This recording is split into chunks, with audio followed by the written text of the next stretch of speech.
And my one-time boss, my former editor in Daily Times, Samamuka, who is the owner of Vanguard, again, he took me on, and I was busy writing a column on aviation for his newspaper. And that was why I was enjoying. But for certain circumstances which I will describe, in my house in Lagos, I lived at a place called Alakoko, in a very crowded rural community, so to say, within Lagos. And so my house was tucked in between other members of the community. There was an old man who built a house who was my neighbor. By midnight, at about 12, when I was used to sitting down behind my laptop to write my next column, this man would put a large loudspeaker and say, Hallelujah. Midnight service, so to say, regularly. The noise was so deafening. So in the morning, I woke up and me, Baba, this noise, I would say, it's God's work, and I should manage it. I noticed that I could not fight the old man. In fact, he would even order me to kneel down for prayer. Against my wish, while praying, he would say, hey, Shami. You can imagine what it meant. So now, one day I told my wife, I said, look, I cannot win this fight with this old man. That has been his idea. Let us try and go to our country home, that is AKINALE here, where I had a country home, which I had built for some years with my colleagues in those days used to come. We had as a practice, every 1st January of every year, my friends from Lagos, from all part of Nigeria, they jollificate with me on January 1 here. So it has become a tradition for us. Okay. So I said, let's go to our village and let me see whether I could have some respite. And we came. At about 8 p.m. on one night, the whole village had slept. And we're alone in the house. And no single drop of pain on me. And then I blame and say, look, Femi, what are you looking for in Lagos? This place is so quiet. And I said, that was what really triggered my interest in coming to stay in AKINALE. That has even been so much. Our life pattern in Lagos was riotous, so to say. If I closed at Nigeria Airways at about 2 or 3 o'clock in Nigeria Airways, I would come to the Ikeja Golf Club by Bishop Vine to play golf. My wife was the head of school coroner in Apa. When she closed at Apa by 4 o'clock, she would not get to Ikeja until 7 p.m. at night.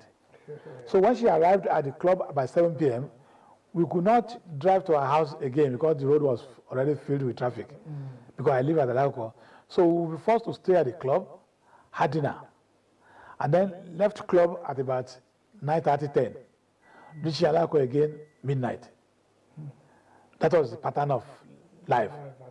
So one day I told my wife, after our experience in AKINALE, the first week we came and we noticed that it was quiet. And I told her, I said, look, let us do something. Let us assume that somebody is driving up from Lagos. So when you close from school tomorrow and you get to club, don't wait. Let us just take off immediately and see how long it will take us to drive to AKINALE without even branching our house in Lagos.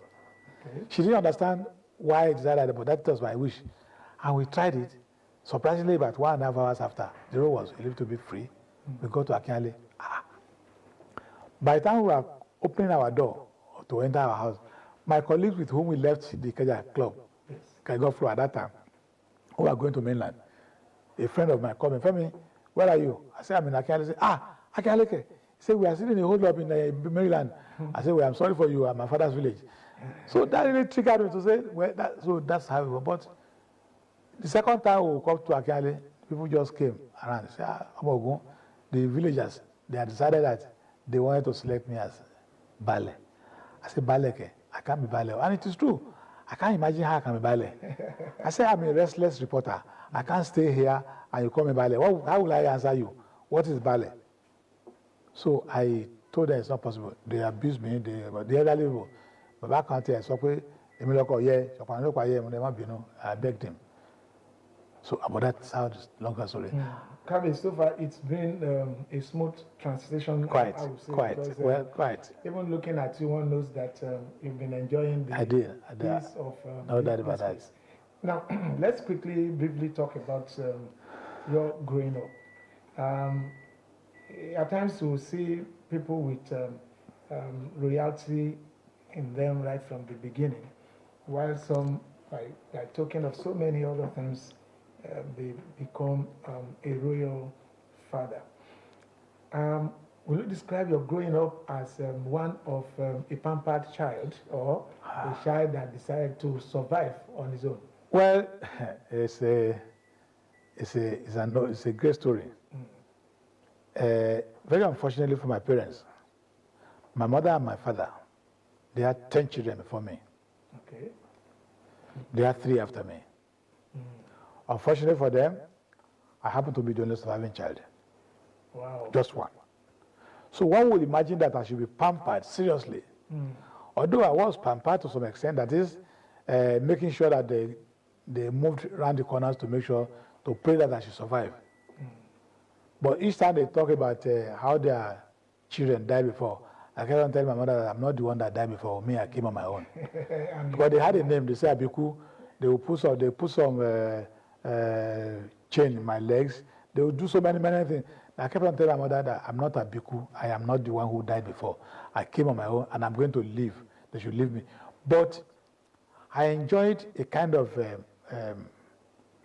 good treatment from families here and there in sympathy of my mother, saying that after a longer time, this man had come. But the unfortunate thing was that there was no money for them to pamper me educationally. Because if you are talking as pampering, I thought I should have been well trained, I should have put in school, better schools. I went to AKINALE here, Baptist schools here, and I finished my primary school in 1958. One thing that I will always remember, I always say, is that God appeared to have designed what I would be in life. Otherwise, I don't know why I'm in this position that I am today. Because in the primary school in those days, at my primary 6 in 1958, there was an information for us that if we did well in the entrance examinations to the Baptist secondary schools, one, BHS Abeokuta, Baptist Academy in Lagos, Olufemi Oyo, that anybody that came first, second, or third will have Baptist scholarships. Well, that was what our teachers said, whether it was true or false. But that was, well, later in life, I thought by it was a kind of a motivation for us to study. You people to work hard. Well, we worked hard, and I came second to BHS Abeokuta entrance examination. I came third to Baptist Academy. But I Olvet, maybe I didn't know what position, but I was taken. But there was no scholarship. They said scholarship available that year was meant for people in Ogbomoso. So I was dejected. And the school fees for BVHS in Abeokuta that year was £7.5, which my father hadn't got. So with the sympathy from my headmaster, he said, okay, I should not bother. If I didn't go to BVHS, he will organize school for me. They now sent me to Baptist Secondary Modern School, Alabama, Shaje, the present state where BVHS is. Okay. That was the modern school in Shaje. That was the opportunity I had to have gone to that modern school in 1959. But I spent one term. Okay. The one time again, after the second term, no more money. So I was dropped. I became an errand boy for almost everybody, an uncle in Lagos, somewhere. So when the family now thought of what we would do, my father said, no, the best I should do was to come and go to Jos to meet his son. He has another half-brother who is my uncle. Okay. Now if I stay with the uncle in Jos, the man will send me to school. And gladly, I opted to go to Jos. So I went to Jos in I can't remember now. But getting to Jos, my uncle said, well, look, I'm a businessman. The man was a battery charger. And that his children too are now, so I should join in doing battery charging. So I started. But within 6 months that I arrived Jos, acid chopped my hand and chopped my leg, chopped my dress, everything. I noticed that it wasn't my way. So I found my level in the Baptist church with my friends, and here and there, and I got a job. That is the beginning of a new life. When I got a job, I was part of the nuclear staff for Federal Minister of Finance in Jos in 1964. At what age was this career? I would have been about 16, 17 or thereabout. Oh, okay. Yeah. So when I got that job, I didn't know the difference of that job because we were many. We were about 12 that were engaged. But the difference came when we were to earn salary. When our salary came, 10 of my colleagues earned 12 pounds. One man earned 13 pounds, and they gave me 8 pounds, 6 shillings. And I went to meet the guy, we came to this world the same day. And they made me to know that, look, old boy, your education is different from them. Those with 12 pounds were those who had school cert, West African school certificate. That I had modern school certificate. And therefore, I was not qualified for their positions. I went to meet the man who earned 13 pounds. I said, Oga, how did he come about at 13 pounds? The man said, well, after his standard 6, he went to learn how to type. That he did RSA, City and Guys, and that kind of thing. That's how he qualified him for 13 pounds. And I said, and I asked him, how could I become a typist? He said, well, I should go to town and find out studios. And I went to town, I saw a studio where I was to learn typewriting. It was 5 shillings per subject. Out of my 8 pounds, I paid 1 pound. Okay, for the course. To learn typewriting, to learn English, to learn commerce, and to learn shorthand. And within 6 months of that training, I passed the first stage, RSA stage 1. And I came back to the Ministry of Finance where I was working to tell them, yes, I've passed, I didn't know anything, I didn't know the rule. So I've passed the typewriting exam, I want to be updated. Then they gave me a query. They said there's a GO, which means I should have told them before you even that. So my friends again rallied around me to say, no, Femi is joking. So they withdrew the letter. But luck was with me. I was converted from that, as a punishment of that thing I did, I was converted to be a messenger. And they sold me a uniform. But I made the uniform and the messenger job more pleasurable for myself because I was riding bicycle to the post office to bring mails for us in the office. With my colleagues, they would send me to go and buy ball, that kind of thing. I would chop out of it, everything, and I was really enjoying myself, my friends and co. So in the P&T one day, I was waiting for our mails to be sorted out, to be sorted into our mail bag. I just tried to walk into the post office premises, and I saw a notice, typist wanted. I just entered the office. I saw the gentleman and I said, sir, I want to be a typist. He said, yes, can you type? That time, they had a typist, but the typist had resigned and gone somewhere else. Okay. So they are just piled up. He said, okay, he showed me a sample of how they wrote their mails, letters, and he gave me files to begin to type them. That day, while I was waiting for my mails to my office, I typed about 10, I finished about 10 files. The man said, yeah, crazy boy, you are a fantastic typist. What have you found certificate? I said, I have. I brought my RSA, I brought my modern 3 certificate. I said, your job is done. And that is a job of 13 pounds. So. And I told the man that, well, sorry, sir, I am a civil servant. I work with Ministry of Finance. In fact, I came here to collect mails. And the man said, okay, I will help you. Each morning you came for your meals. Come to this place. Just finish this file. But today, I will register you that you have started work. Go and resign. Don't tell anybody, just resign that you are leaving. Give them 1 month notice. And I did so. Even my office, my best friends in the pay office didn't know what happened to me until when my resignation letter was due. So that month, I earned 8 pounds in the pay office and I earned 13 pounds in P&T.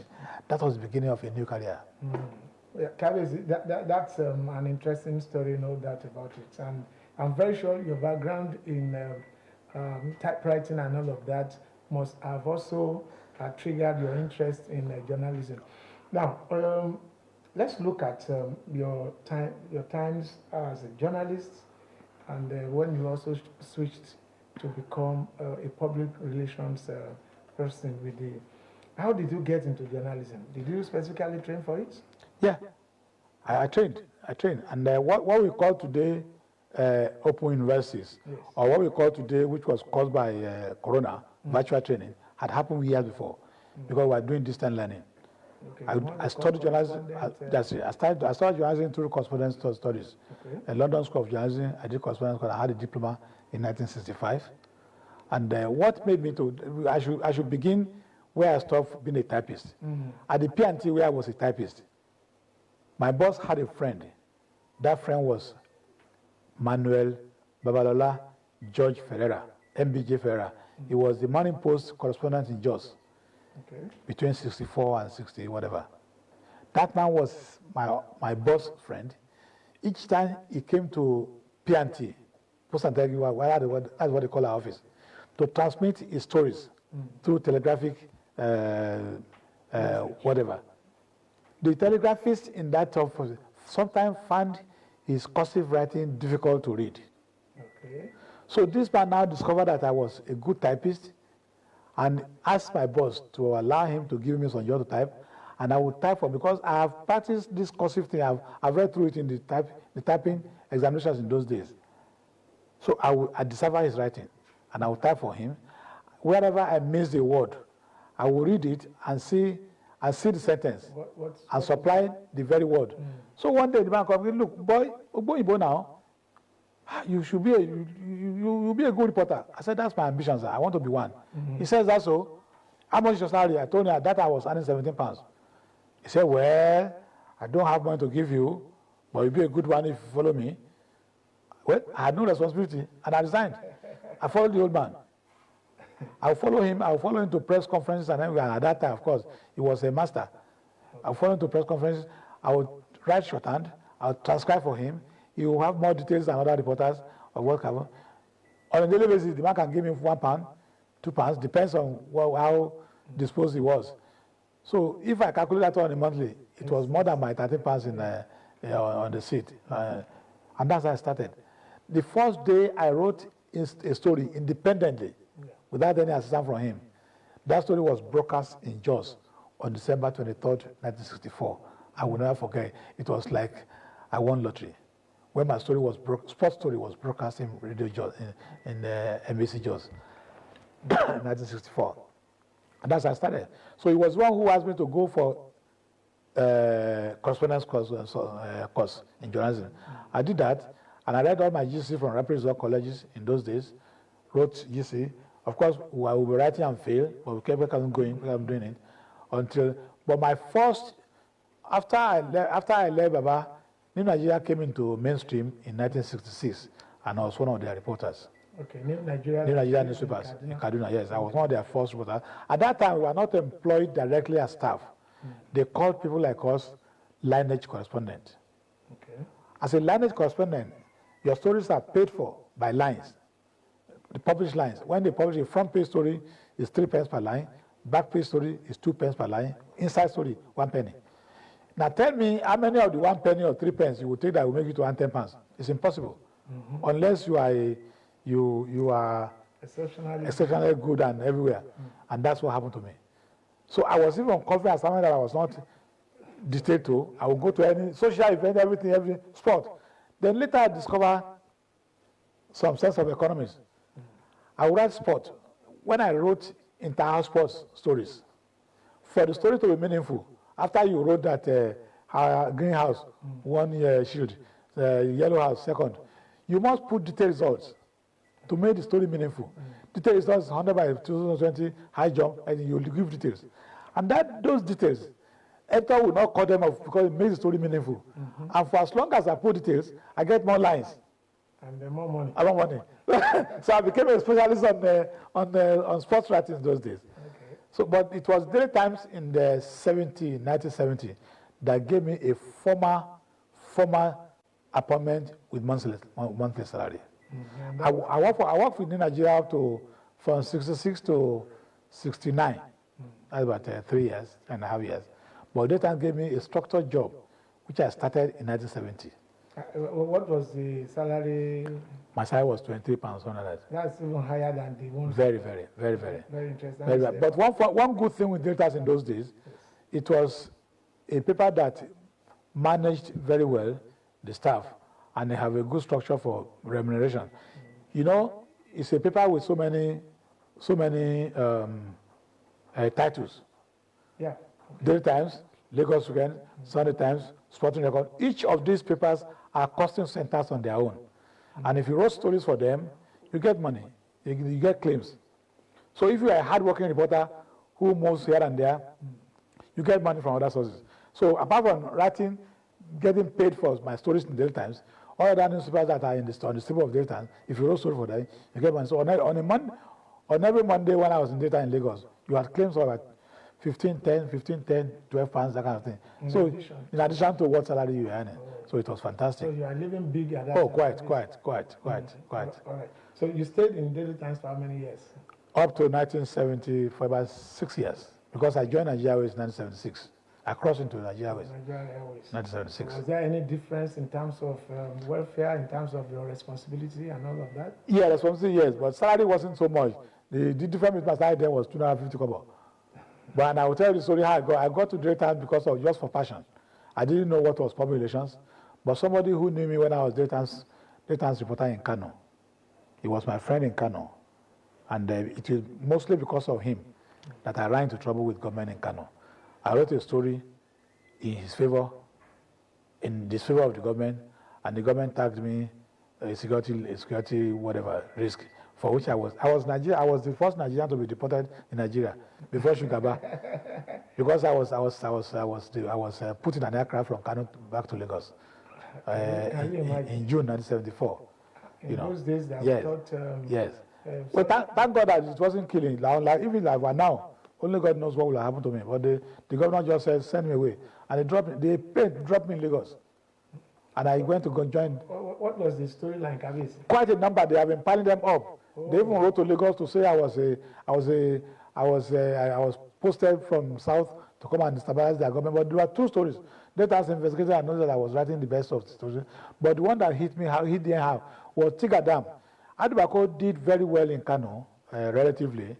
He made dams to enhance their agricultural output and water supply. But there was drought in 1973. The drought was so much that there was no rain for one day for about 9 months. People were dying, animals were dying. I was the anchor reporter. I reported the story. Alhaji Joseph, my chairman then, Datans, established National Appeal Fund to solve their problem in the north. And they got money. But one day, there was a heavy rainfall, which destroyed the Tiga Dam that they were building. And as an enterprising reporter anyway, I went there and I saw the story. Well, that's why I felt like these people have been looking for rain for a year. The first rain that came destroyed this. Then they said, then they helped me up. They said I came there to destabilize the economy. So for a very long time, journalists have always been seen. Yeah, So the man who knew how good I was with the government, with my tourists in Kano, now became the Minister for Aviation in Lagos, in the federal. Okay. So the man just walked into the Datans one day. Where's Femi Ogunleye? Where's Femi? And I saw him. Alhaji, hi. Say, I'm taking you to Nigeria with. And the first look, I said, what's for? He said, yeah, we are organizing the place. You are going to be PR, you are going to public relations stuff. At first, I didn't see any magic in it. But later, I succumbed to it. And to the extent that my editor almost boxed me on the staircase walking into the Datans office one day. Say, you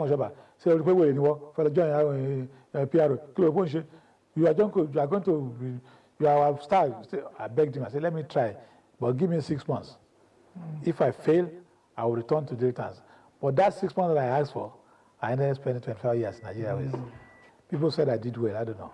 Now, Kabisi, something must not elude me in this rare opportunity I have with you, Kabisi, and that's the fact that what do you think was actually responsible for the downturn of Nigeria Airways, despite the successes recorded in those years? What really happened? At what point did you get it wrong? The government operators, they always find solace in blaming the staff, as if it's the staff that created it. Government's inconsistency in planning. Government did not make up its mind what it wanted of aviation or airline. When the airline came into being in 1958, it was more of a social service than an economic factor. Otherwise, management structure for seriously commercial and economic factor is different from the kind of management that they give for social service. Look, within 25 years that I served Nigeria Airways, I served 16 managing directors. That shows you the mortality rate at which executives are hired and disengaged. So there's no structure. That's it. And the corruption has been an endemic thing for years, from the Ministry of Civil Aviation itself, from the Ministry of External Affairs, from all the ministers that has relationship with the airline. Talk less of what the staff will do. They will say staff are corrupt, but corruption of the staff, it has a link with the corruption of those who employ them. Those are what clean Nigeria way. I haven't seen a country where you do bilateral air service agreement with another country without involving the country's national airline, which operates that bilateral agreements.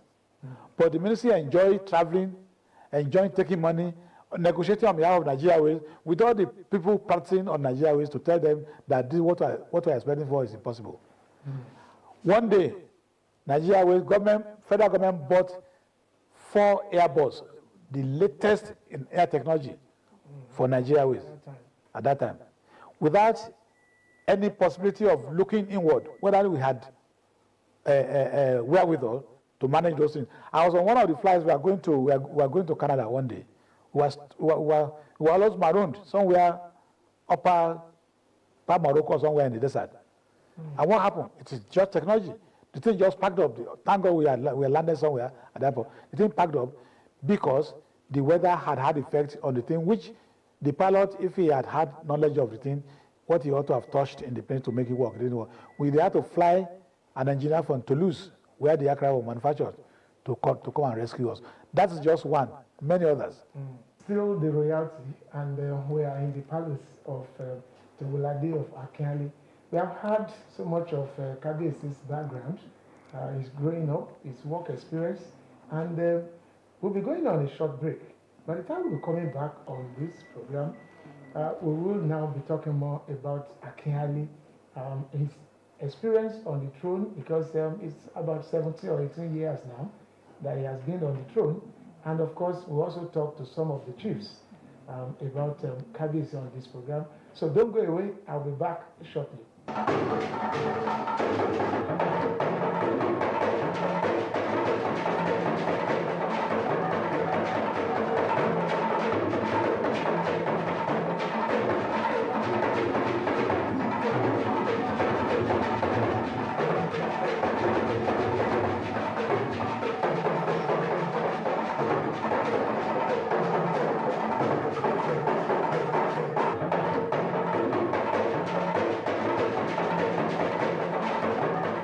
He's a good young boy, and he started well to make this Kabiesi okay, and he's trying all his possible best to make all the community well.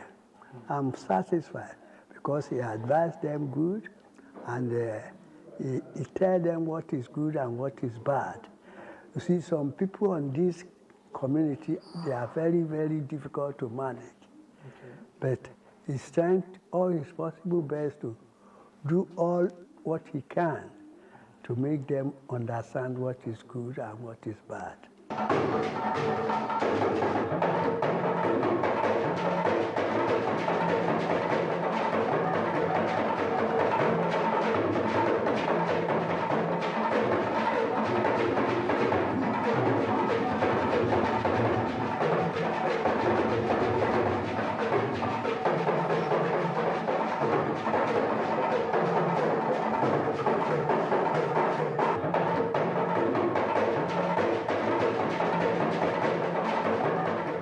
Welcome back. It's still the royalty, and we are in the palace of TOWULADE of AKINALE, Alailua Oba Olufemi Adewunmi Ogunleye, the Arole Olowu, and so far we have had him talk about his growing up, how it was, how he struggled to also survive and make it in life. We'll ask Kabiesi more about his community, his ascension to the throne in this second leg of our discourse. Kabiesi, it's getting to almost 18 years now, if I'm right, that you have been on the throne. I don't know whether the 18 years is actually inclusive of when you were Baale. Yeah. Inclusive of when you were Baale. Yeah. Now, how did you take that responsibility when your people say that they are going to make you the Baale of your community? At first, I was scared, and I told them no. I just felt that it was not possible for me. I'm an itinerant man, moving here and there. I still wanted to remain a practical journalist and going up and down. But I ran to England, hoping that they would have done there a lot before I came back, but finally, I came back and I still find myself in that position. Well, before I became Baale, I am a typical Owu person, very Owu person to the last. And all my life, everywhere I am, my background, my parents gave me the history of their being, and I imbibed it so much. But all the same, I did not for one day know about the dichotomy in Egba. Okay. I didn't know about it. That is, somebody who will say, I am Egba Owu, I am Egba Ake, I am Egba Okeona. They exist, but I didn't see the practicality of it until when I was about to become Baale.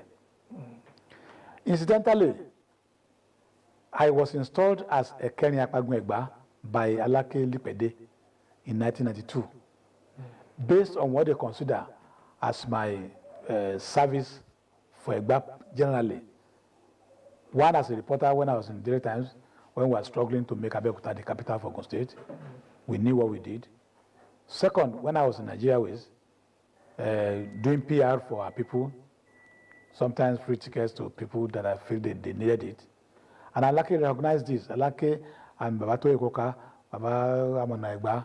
They said, this boy, we give you one. I didn't know the meaning, but they gave me chieftaincy.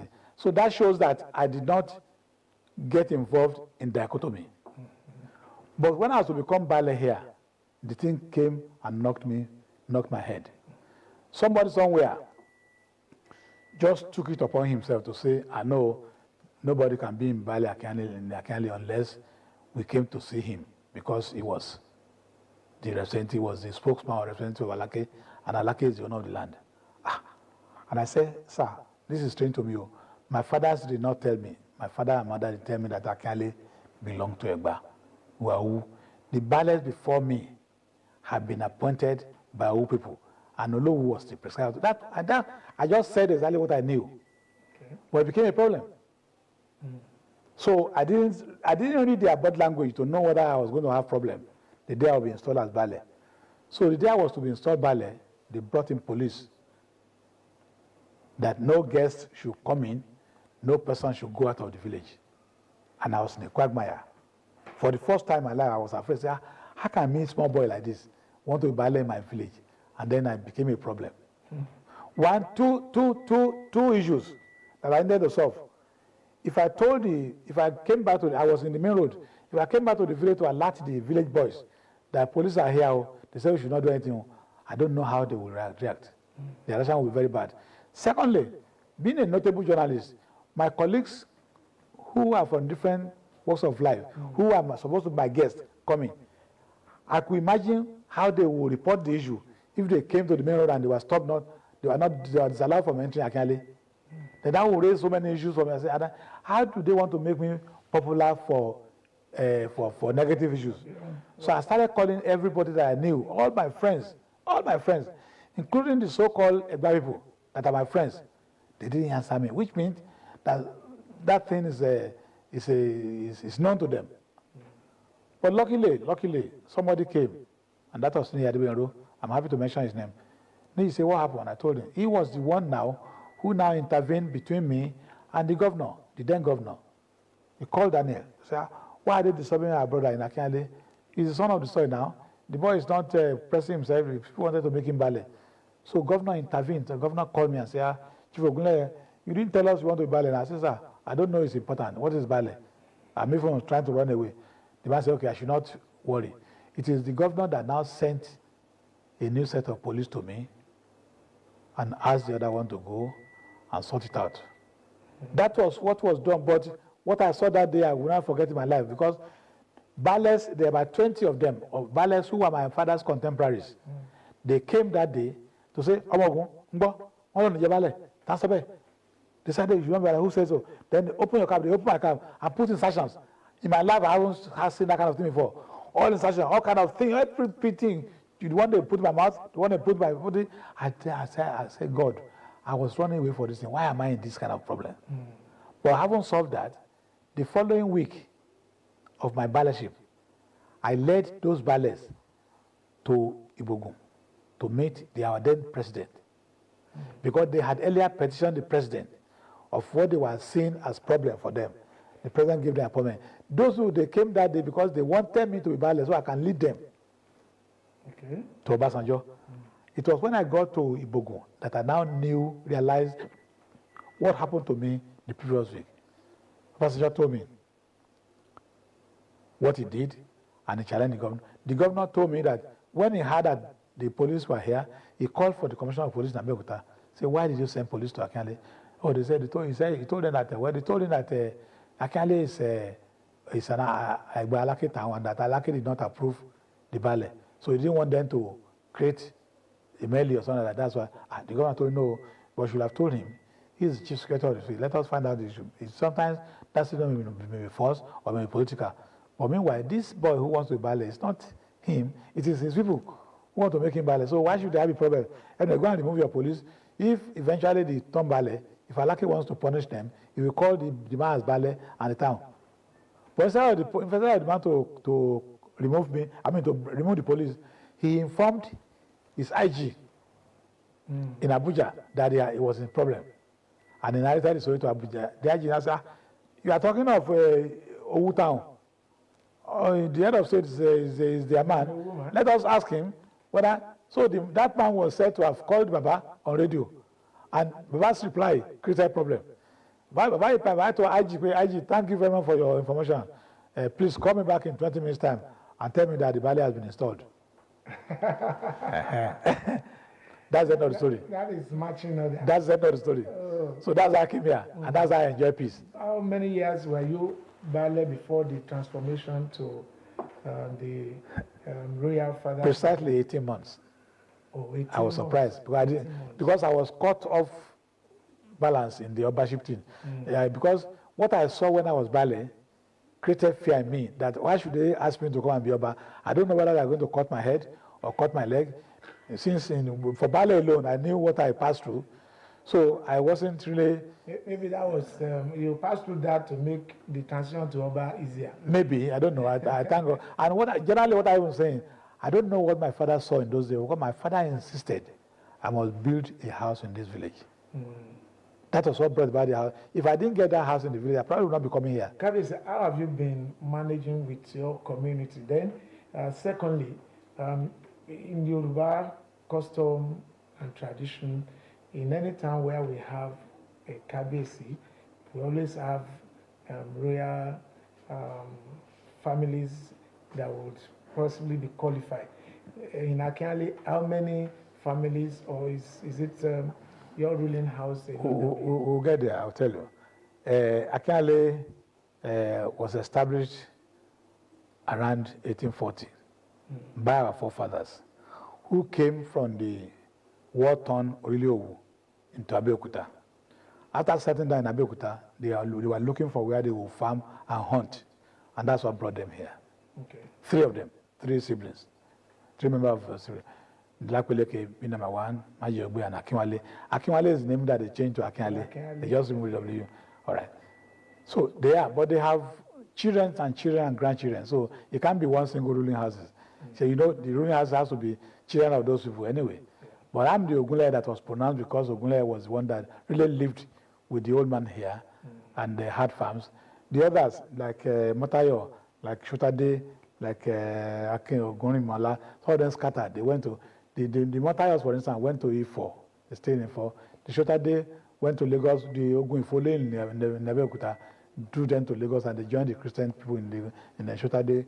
They were in Lagos, the Matayos, and then some others. Then, But when it comes to the ruling house, there's a declaration now with the Ministry of Chieftaincy Affairs to give the root of all the families. It depends on them to choose whether they want to choose when the time comes. But for now, I'm still here. And how has it been? Of course, we thank God. Yoruba has a proverb.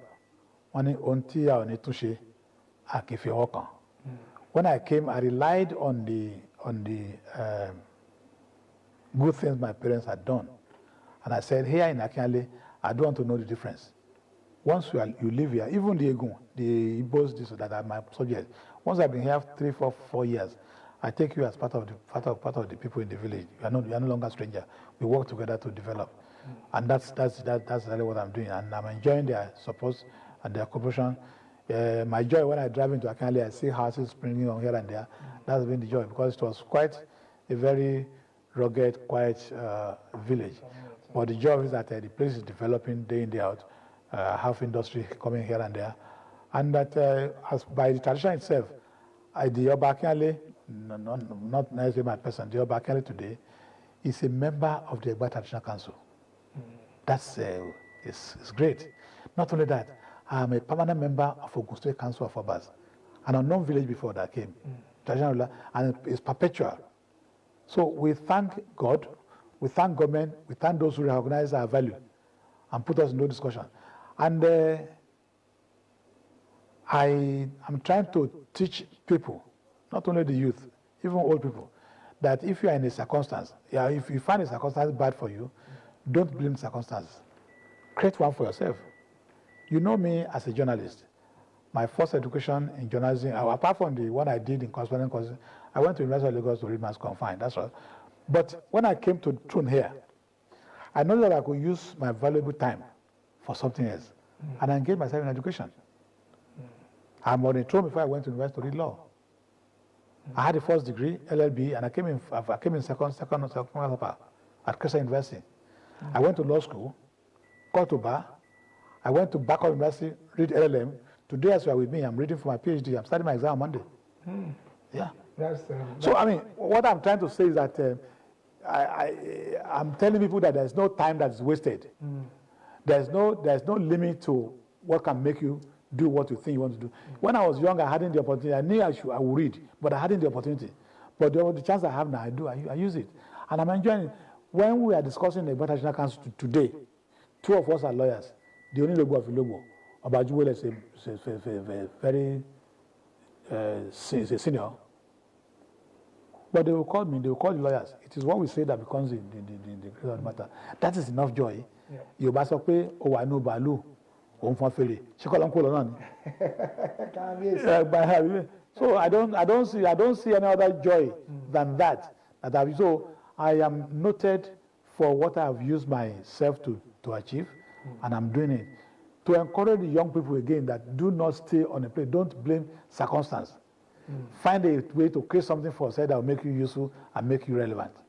I have made myself relevant. All right. Kabes, very quickly, let me ask here now that you are the head of this community. Who are the people working with you? I mean, what's the chieftaincy structure like? Who are the... Yeah, I have chiefs. I have Balogun, who is in charge of the... Balogun in those days, when there was war. Nowadays, the Baloguns are more in public relations. Make sure there is peace here and there.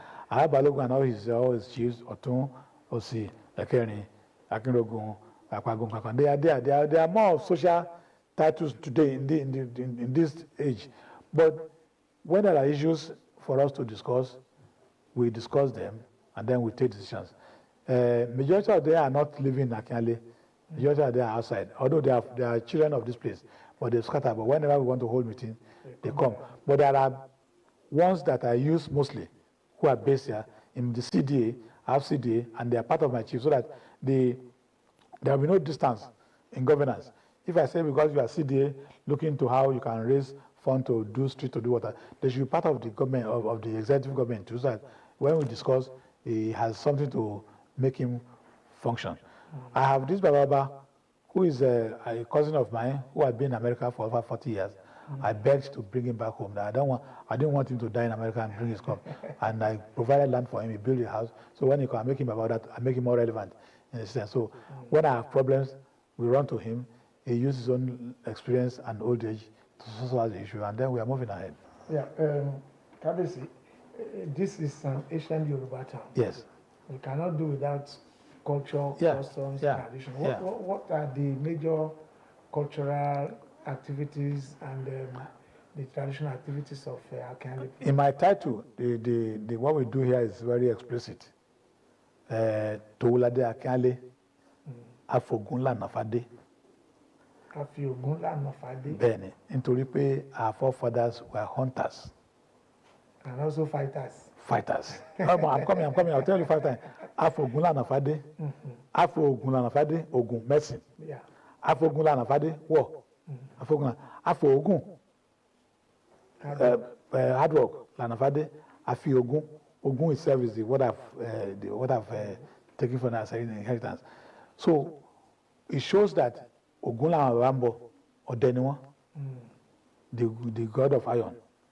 But there's difference between religion and culture. Okay. That's where we mix the whole thing up. When they say, oh, I'm a Christian, I'm a Muslim, no, you should not go where they do traditional worship or whatever. Each of them has meaning. Even in the days of the Old Testament, they had principalities that they believe God is so mighty that you can't get near him. It is difficult. Why are they doing a sacrifice that they will say the flame goes to heaven? So, although when the New Testament says to say Jesus has come, hey, we agree Jesus has come to be the whole thing. Yes, but it is difficult. It's a matter of faith. It is difficult to change the faith of the whole people. About their, and I'll give you one example. My own mother. I just told you a story that I was number 10. My mother was Christian here in this village in 1929 as Victoria. But nothing changed her life from going every year to do preparation for the Oshaoke, where she believed that she got his surviving child. Because he was told, Baba Oluwo Adewale, Baba Aka Onisakara. Baba was the noted Ifa priest in Abeokuta, and he was a cousin to my mother.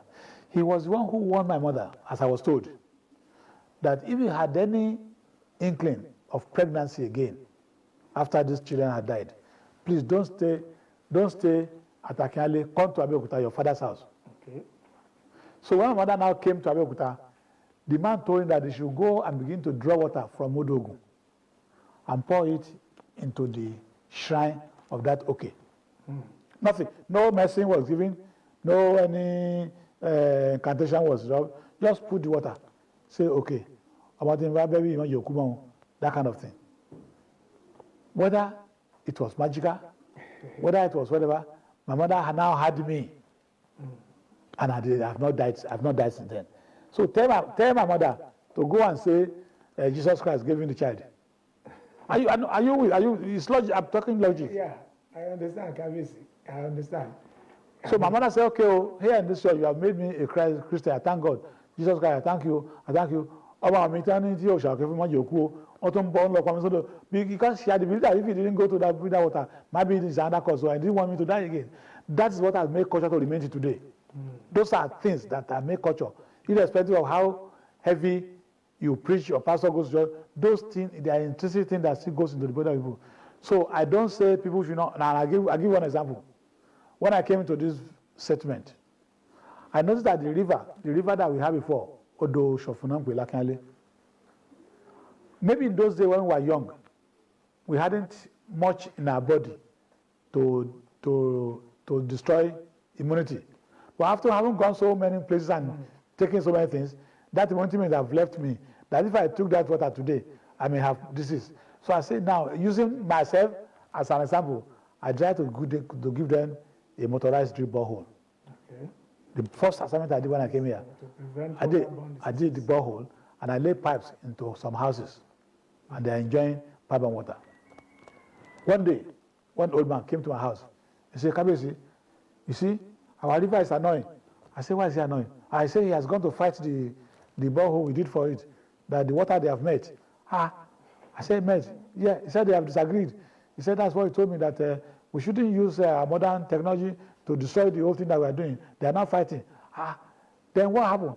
He took me to the site of the borehole. The borehole was no longer producing water. I checked. I called an electrician and a plumber. We checked and saw that the villagers were careless in not maintaining the thing. Okay. Each time they put on the electricity, when the light went off, the thing would go. When they put on the light, the power surge spoiled the machine inside the water. So I called the plumber, I removed it, I repaired it. That day I spent 35,000 naira. I said, Baba, it is not the river that is annoying you. It is we because we have not done this. And I've replied, he said, that thing, it's not natural. It shouldn't have happened. It's the river. I said, what do you want to do? They said they want to do sacrifice on the river. I said, okay, fine. How much will it cost you? They said, they calculated. I said, okay. Since it is you in the village that knows how to sacrifice, go and sacrifice, but I'm helping you to say this was my own contribution to it. They did it as at that time. There's no fight between me and them. I know inside me that it is the fluctuation of light, but they know inside them that it's sacrifice. And what's the fight? At least everybody's happy. So if you want to do sacrifice, it's people who chop. There's no idol, there's no spirit that chop what they do. It is then they will chop it. So if you want to chop it, give them money to go and do it now. That's the thing now. The family. Yeah. Your parents had so large, you are the only survivor. Yeah. Ordinarily, one would have expected that. I should marry many wives. And they also have so many kids. Well, I have kids, not that. I had a first wife who I lost by accident, but she had good 6 children for me. Good 6 children, very beautiful 6 children. Later in life, I remarried when people thought I should not stay alone, and I gave me twins. These are my twins. Beautiful kids. Maybe we'll talk to the twins also. Yeah, I enjoy them. So that's enough for us. We are happy. The children that you can see, those are my children. Myself, my colleagues, and all the children together. That's the number I had. So it's we thank God. Everything. If they say I'm only one child, God has blessed me to replenish what my parents lost. Yeah. So, Kabes, use this opportunity to pass a message to all sons and daughters of AKINALE so that. Once again, I thank the Ogtv as a responsible and active medium in Nigeria and in Ogun State particularly. In those days, people ran away from their village because they thought people were killing them. Somebody who does not create cannot kill. I'm an example. When I was young in this village, my mother would tell me not to go to another house to eat sacrifice. I ate sacrifice in everybody's house. I will eat, and each fear of death didn't come, and I know I won't die. So I beg you, in the name of God, that you come back home and still develop the area. There are still many lands for you to develop. Build a country home. It is the country home I built that made me to be here. And I took it as a duty to be coming to AKINALE regularly. And today, I'm very proud that at least we are taking on. And I'm happy. Baba today, whom I chose as Baba, is my cousin. He's been in America for over 40 years. And we begged him, and he listened, and he came home. He has a beautiful house here. That he goes to America occasionally as he wants, but here, it's enough lesson to others that wherever you are, come back home and reestablish your home so that you can be seen as the elder that wants things to be better in their life. I thank you all.